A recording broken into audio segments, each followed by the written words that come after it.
What is up, ladies and gentlemen, boys and girls? Welcome to episode 69 of the Greyt podcast. On today's episode, I'm giving my SEC power rankings going in to the 2025 college football season. I've kind of decided here in the lead up to week 0 of college football, which is on August, I think it's 26th, isn't it? It's something like that. August 23rd.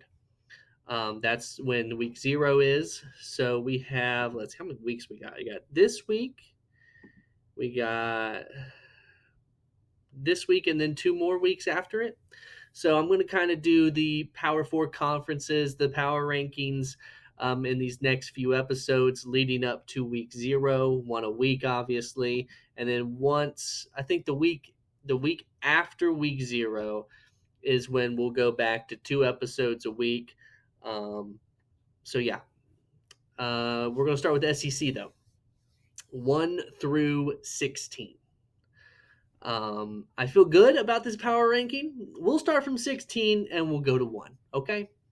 Because I think the bottom of the conference is pretty obvious. I think the 3 worst teams in the conference is pretty obvious. Last, I have Mississippi State. I think that Mississippi State is going to be better, but I think they're still going to struggle a lot. And I still think they're going to be the worst team in the SEC, even though they have the legend at running back, Fluff Bothwell. I think Mississippi State's just going to need more time. I think they're going to need more time. At 15th, I have Kentucky, man. I'm not a believer in this Kentucky team. I feel as if they have reached a point with Stoops where I just think it's not working anymore. And I mean, I think they're going to be the second worst team in the SEC. A lot of that has to do with the quarterback position. I mean, are we really trusting Zach Calzada? Is that really what we're going into next season as our starting quarterback? Zach Calzada. I I just, not to mention they lost Maxwell Hairston to the draft. They lost Barian Brown to the transfer portal. They lost another receiver. I forgot his name right now, to the transfer portal. He went to Nebraska. I just think this Kentucky team is going to be really bad. I do. I think they're going to be horrendous. And I mean, it is what it is. It is what it is. I feel so much better about every other team's that's above them. I feel so much better about their quarterback position compared to I like Mississippi State's quarterback situation more than Kentucky's. I mean, that should tell you everything. Should tell you everything. At 14? Yeah, 14. We have Arkansas. Arkansas is a team where I don't hate the team, but you're in the SEC, and so unfortunately, you're going to be in that bottom 5, unfortunately. I like Talon Green. I think he's one of the more underrated quarterbacks in the country. I think he's super talented, and I wish he was at someplace other than Arkansas. Obviously, Arkansas lost Tesla to the draft. They also lost Armstrong, their other receiver, who I really liked last year. But Talon Green is back. He's a senior, so this will be his last season. I feel very highly about him, but he just unfortunately just doesn't have that much talent around him. And I think this is going to be Sam Pittman's last year. That's just what I think. I think this is going to be Sam Pittman's last year, and then Arkansas will look to do something. I don't know what that will be. Will they call up Nick Saban and be like, "Hey, Saban, buddy, we'll give you this Walmart money. Please come and save us, win us one national championship, and then you can go." Who knows? Who knows? But again, other than Talon Green, I don't feel highly about this Arkansas team. Next, at 16, 15, 13th. This is probably a team that you're going to tell me I put too low. It's probably going to be a little surprising with how highly I talked about them last year. It's America's team. It's Vanderbilt. I think a lot of teams in the SEC that were middle of the road to lower tier, I think got better, and I think that's going to end up hurting Vanderbilt because I don't think Vanderbilt's going to be better than they were last year. I think it's probably going to be about the same. They brought Diego Pavia back. They still have Eli Stowers. They still have Cedric Alexander. But I don't think this Vanderbilt team is much different from last year. I think they can win a few games. I think they can beat Kentucky, beat Arkansas, beat Mississippi State. Anyone other than that, I wouldn't pick them to beat because I think all those teams have gotten better. Two teams that finished worse than Vanderbilt last year, as an example, that I think got better, Auburn and Oklahoma. I think both got significantly better. I don't think Vanderbilt could beat either one of those teams. And especially with the way they've been talking this offseason, it makes me very worried for when they have to play some of these teams because I think these teams are not going to be sleeping on Vanderbilt this time. They're going to see you coming, they're going to prepare for you, and I think that's going to work against Vanderbilt. In 12th, we got the Auburn Tigers. I was tempted to put Auburn higher because I think Auburn has a lot of potential. There's just so many question marks at the quarterback position that it's hard to just predict them to be a top 10 SEC team after what we saw last year.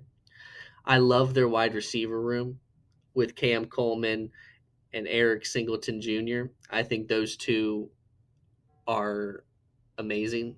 I think Eric Singleton Jr. was fantastic at Georgia Tech. I think Cam Coleman, he's young and he's going to continue to get better and better. He has so much potential. Um, it's really just about Jackson Arnold. That's what this is about. Just like last year, it was about Peyton Thorpe or Peyton Thorne. Sorry, I don't know why I said Thorpe. Peyton Thorne. This year, it's about Jackson Arnold, and he's gotta prove himself.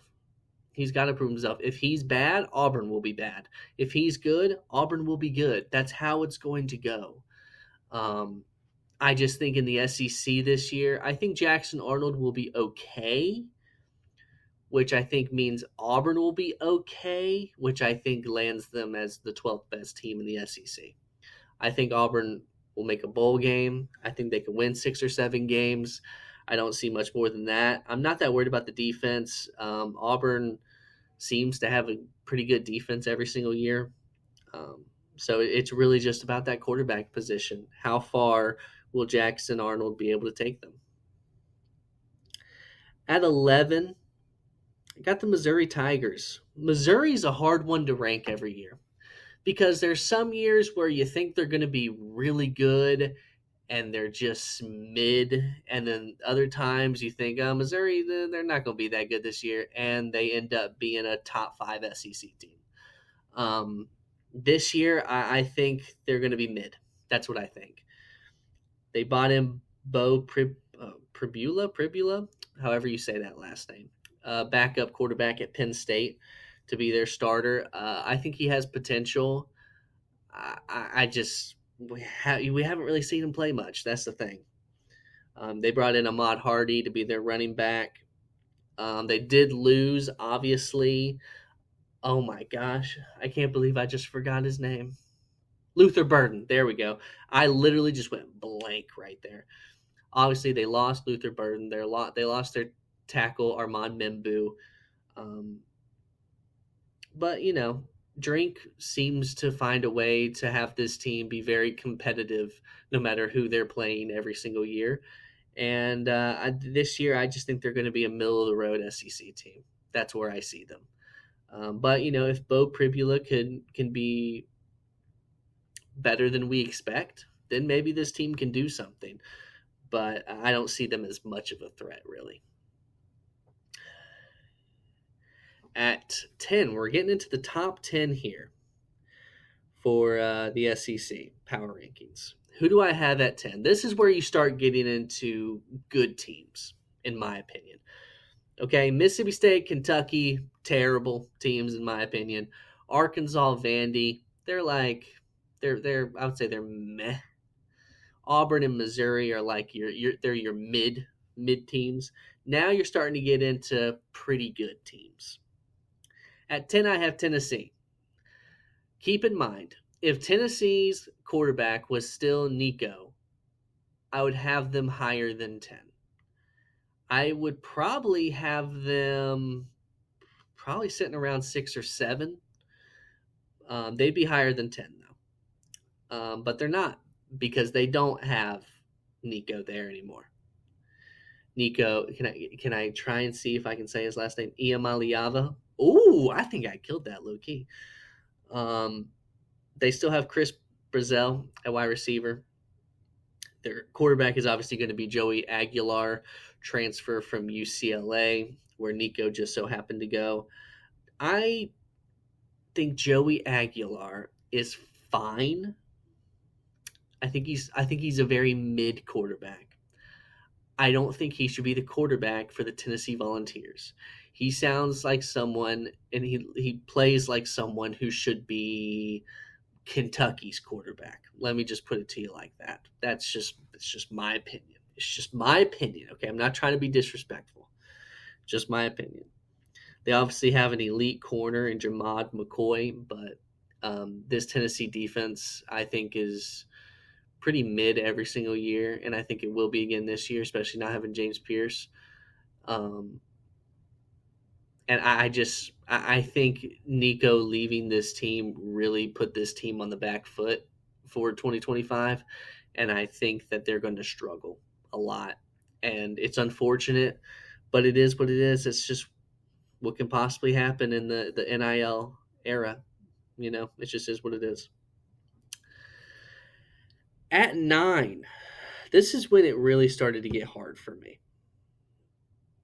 This is when it really started to get hard. This 7, 8, 9 area, it could have gone either way with these three teams that I put at 7, 8, and 9.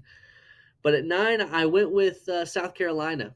Look, I love Lenore Sellers. I think he has the potential to be truly special and elite. The issue is everything around him. Okay? I hear about how good Nick Harbor is. I never see it. That's the reality. That's the reality. Um, on defense, obviously they have Dylan Stewart, who has a ton of potential, and he looks like he will be a beast. But again, that's one player. Okay, Jalen Kilgore, the corner, he looks solid, but I think this team is just going to have to be carried so much by Lenora Sellers for them to truly be a threat in the SEC. And can he do that? Sure, occasionally, but not consistently. No one, I don't think anyone can, other than maybe Cam Newton and Johnny Manziel. You know, like even Tim Tebow didn't carry those Florida teams. Those Florida teams were good. He had Percy Harvin. You know, like Nick Harbor is not Percy Harvin. But I think South Carolina has the potential to upset really good teams in the SEC. But I just don't see them being a threat. I really don't. I don't see what other people see with this South Carolina team. I just don't see it. At 8, I have the Florida Gators. I have the Florida Gators. Again, I'm not as high as everyone else is on Florida. There are people saying this team is a playoff team. Yeah, in your wildest dreams. In your wildest dreams. First of all, and this can help me talk about something I wanted to talk about, and I can because now we're talking about Florida. DJ Lagway's already hurt, and the season hasn't even started. People saw him in a walking boot this week. He's already hurt, and I really don't want to get to the point where we start calling this guy injury prone, and I'm not going to do that. I think he has to. I think if he gets injured during the season as well, I think we have to start having that discussion. but I'm not going to call him that right now. But man, that has to worry you if you're a Florida fan. It has to. The guy hasn't played a snap yet this year. He's already hurt. And I like parts of this team. I think they'll have a really good offensive line. Okay? Dallas Wilson is a true freshman. We'll see how good he is at wide receiver. I like J. Michael Sturdivant, the transfer wide receiver from UCLA. But it's going to be a lot different when he's having to play against SEC defenses. I like Eugene Wilson. He's really good. Jaden Baugh, he's solid. And I think this defense will be solid. You lost Pyburn. You lost Jakeem Jackson, both to LSU. But again, Caleb Banks is a really good player. But I think people need to calm down a little bit with this Florida team. I think they're slowly getting better. But to say that this team is a borderline playoff team is delusion. First of all, even if this team was really good, they have too hard of a schedule to be a playoff team. Period.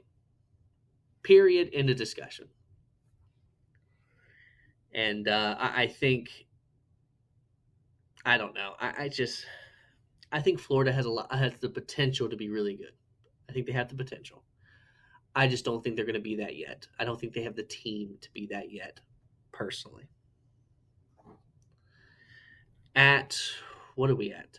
7. Who do I have at 7? Maybe a surprise. I don't know. I have Oklahoma. A lot of this is because of the addition of John Mateer and Jaden Ott. I think both of those players are really freaking good. I have always loved Jaden Ott at Cal. And John Mateer is a really good quarterback who has the potential to be great now that he's in the SEC. He has that potential. This offensive line is going to have to be better than they were last year. They're going to have to be better than they have been the past few years, to be quite honest. And I'm not too worried about the defense because their head coach is a defensive-minded guy, in Venables. So I'm not going to be too worried about the defense. It's this offense, though, that's going to have to get it together. And I think they have the potential to do that with John Mateer and Jaden Ott. And I think this team can be very dangerous this year. I don't think they're good enough to be a threat to the SEC championship, but I think they have the potential to upset some really good teams. I think they have the potential to upset in Alabama like they did last year. I think they have the potential to upset a Texas this year. So I'm high on Oklahoma. Not super high, but I'm high. That sounded weird, but you get my point. At 6, almost in the top, who just missed the top 5. And this is a team I considered putting in the top 5. They would have been I was considering switching them with the team I have at 5, but I decided against it because of the history this team has of letting people down. At 6, I have Texas A&M. I like Marcel Reed. I think he's being slightly overrated, but I like him. I think this team has good parts. They added Amari Niblack, tight end from Texas. They added KC Concepcion, although he was with them originally, wasn't he? And then he left and then came back. I feel like that's the case. I could be wrong on that though. I think this team I am forgetting Mike Elko. I am just forgetting names today. I think this team under Mike Elko has so much potential. I like Elko as a head coach. He is who I said they should have hired. The fact that they even considered hiring Stoops over Elko is just insane to me. Insane. Elko is a really good head coach, and I think this team has a ton of potential with him at the helm. I just think it's going to be a couple more years until they're truly a threat, in my opinion. At 5, we're going to go Ole Miss. Now, I have said this, and I truly believe this. I think Ole Miss is going to be significantly worse next year compared to last year. And I still do believe that. Okay? I think Austin Simmons has potential at quarterback. Okay? I don't think he sucks, but I just don't think he's Jackson Dart. I liked Jackson Dart. I just don't think he's that. They lost so much to the draft. And yes, sure, you could say, oh, but they always, do a lot in the transfer portal. Yes, but their transfer portal class this year wasn't nearly as good as it was in previous years, in my opinion. They lost a lot of good players, and I'm not. I think this Ole Miss team could fall like a rock, but I still think this team is talented enough to be a top 5 SEC team. But that's their ceiling. I have them ranked here at their ceiling at 5, in my opinion. Their floor could be 8 or 9. Just saying. Like, realistically. And now we get to the top 4, and everyone probably could have considered, could have figured out this was going to be the top 4. At 4, I have Alabama. I think that everyone is overrating this team this year, just like they did last year. I told you last year this team wasn't going to make the playoffs. I was right. I don't think they make the playoffs again this year. I'm not a Ty Simpson believer. I'm just not. I don't know why everyone's just kind of assuming this team will be fine with Ty Simpson at the helm. I get it. DeBoer is the new QB whisperer. I don't care. Their offensive line is going to be really good with Caden Proctor and Parker Brailsford, right? Their wide receivers are going to be good. Isaiah Horton from Miami, Ryan Williams is obviously a really good player. Jam Miller is a solid running back, and their defense is more than likely going to be good because it's Alabama. Although their defense last year was suspect at times, I think it could be very similar this year. I think it could be suspect at times. I foresee Alabama, honestly, being very similar to what they were last year, just wildly inconsistent. And I think that's going to lead to them not making the playoff. Like, I could see Alabama beating an LSU, beating a Georgia, beating a Texas. I could also see them losing to an Oklahoma, losing to a South Carolina. Oh boy, that sounds strangely similar to last year, doesn't it? Especially with those teams being better, especially Oklahoma. At 3, I have Texas.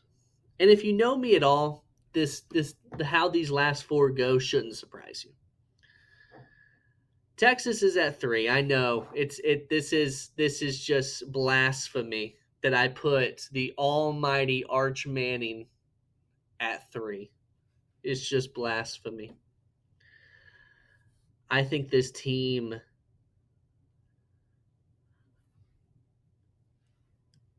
is good. Okay? I just don't know if they're great. I just don't know if they're great. I think Anthony Hill Jr. is going to be a menace to society. Okay? I think Michael Taft is really good.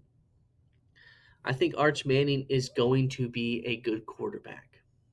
I just don't know if that's going to be this year. Okay? Wisner at running back, I think he's kind of mid, to be honest.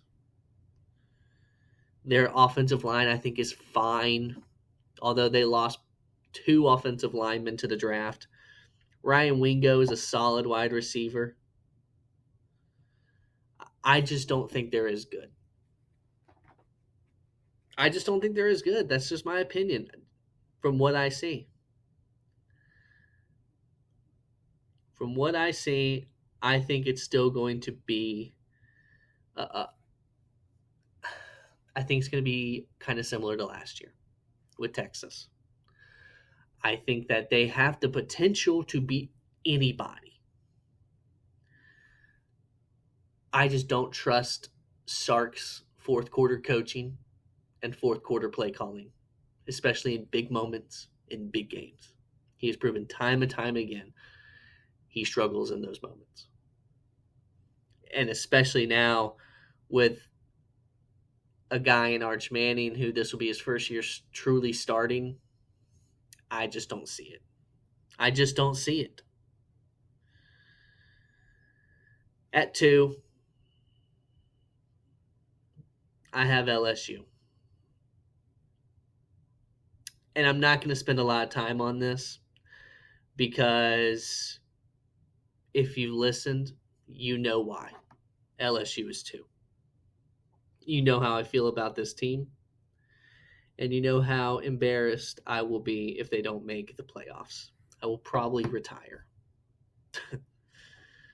So I'm not going to go over that for the thousandth time. I think LSU is going to be really good. That's all you need to know. If you need to know anything else, go look at literally any other episode. I'm sure I've talked about LSU in almost every single one at this point. I just get a cough right there. At 1, Georgia. Look, I'm a Georgia fan. Excuse me if I want to put Georgia at 1. I want to go over this roster. Let's go over it. Gunnar Stockton at quarterback. It's a question mark. But you know what? At least Gunnar Stockton brought us back in an SEC championship game. And he's played in a playoff game. And people like to pretend he played badly in that game. No, he didn't. No, he didn't. The rest of the team did. He did not. Running back, Nate Frazier, and we have Josh McCray transfer from Illinois.